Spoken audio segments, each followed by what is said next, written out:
So I'm Maeve. I recently joined NHNA. I've been following them and their antics for a long time, but I only kind of recently started going regularly to meetings and getting involved with the group. I work in development myself, and so I'm interested while I'm in Ireland in working in environmental stuff. But a lot of the stuff that Not Here, Not Anywhere would do would be submitting to the government against providing licenses to fossil fuel companies, actually meeting with TDs, providing solidarity to other groups and stuff, and just a lot of stuff they were doing I really kind of felt was the most useful use of my time in the climate movement, which is kind of why I joined Not Here, Not Anywhere. And it's been fantastic.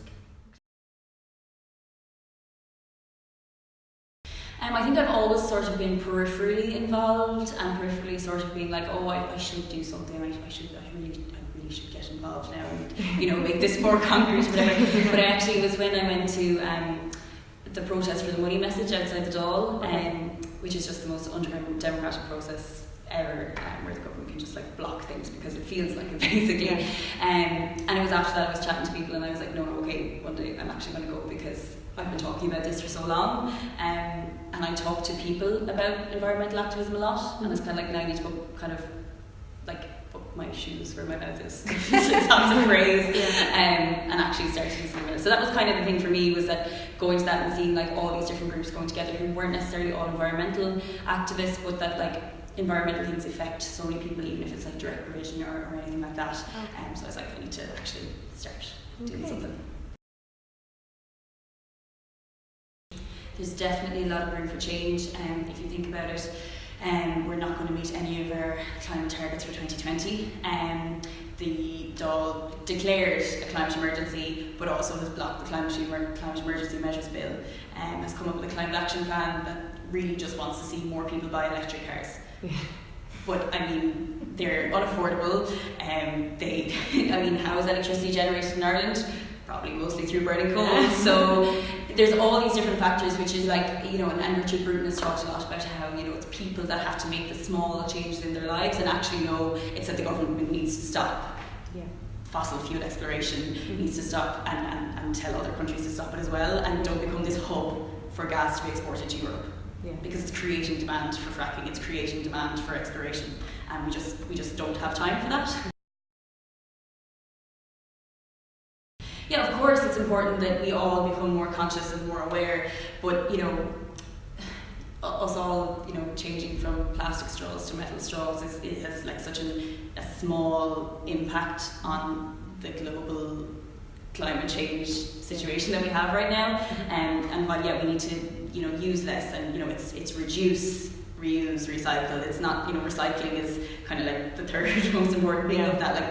We do all need to make those small changes, but really it does have to go back onto governments to make policies that stop it. You see in supermarkets now they have bins so you can remove the packaging and recycle it. And it's well, why don't you do that at source? Why don't we just have things which don't have plastic on them in the first place? And it's all that kind of passing the buck onto the consumer and onto the ordinary person, and a lot of people actually don't have the capacity to make those changes because of other crap that's happening in their lives or just their general situation. So it's just not fair really to say, oh well, if everyone makes these small changes then we'll all be fine, because we won't be, and some people actually can't.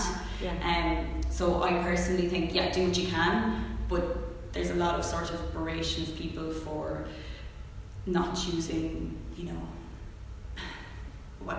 buying fast fashion or whatever, but maybe that's all you have the capacity to do.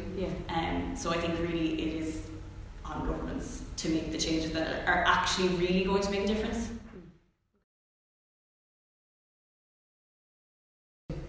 Ban all fossil fuel exploration. This is just number one thing. That's literally the number. Fossil fuels are the number one polluter of the earth. Also, especially with the gas thing. The thing about gas is that it's not necessarily replacing coal. It's taking money from investment in renewables. So it's a double whammy of badness, but it's being shaped in a different way. So I think that's just the number one thing we actually need to do. I think it's the emergency side of it is the real thing. it's so present, and for us it's kind of maybe a threat, but you see small island developing nations who are literally going to go underwater because of actions that we have taken in the past. You know, there was a massive hurricane in the Bahamas recently as well that was completely devastating. There's extreme weather conditions happening all over the world, including Ireland, but like, it's kind of like, okay, so if we cause this problem, then it's up to us and to me to fix it. And that's kind of what keeps me going, is going, no, like, it's not about me, and it's not about Ireland, it's about like the world, and it's about people who didn't cause this. I work in development, so a lot of the people I would have worked with in the past or whatever would be very affected by climate change, and I just think for those people it's not their fault that this is happening, and this is actually a tangible thing that I can hopefully contribute in some way to kind of help save the world.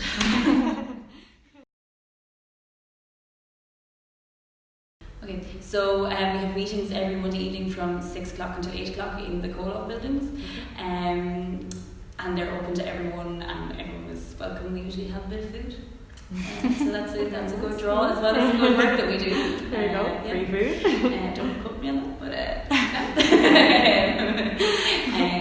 and we usually have a bit of a kind of a social afterwards as well, so even if you can't make it to the meeting, if you want to come along afterwards and meet us and just have a chat or whatever.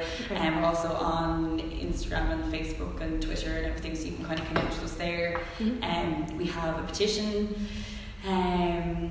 We work very closely with other environmental groups as well, like Friends of the Earth and Stop Climate Chaos and other groups like that. So, you know, you can really get to us in many ways. But we're always looking for new members. Yeah. You don't have to have any experience. I mean, I definitely sit through most of the meetings just listening to everyone else and learning from everyone else. But it's been so useful for me to do that, and it's not like I'm kind of looked down or anything. Like, everyone has a role to play, and you can only become more able to make a change when you surround yourself with people who know more than you and can do more than you and bring you along, which is, I think, what this group does really, really well.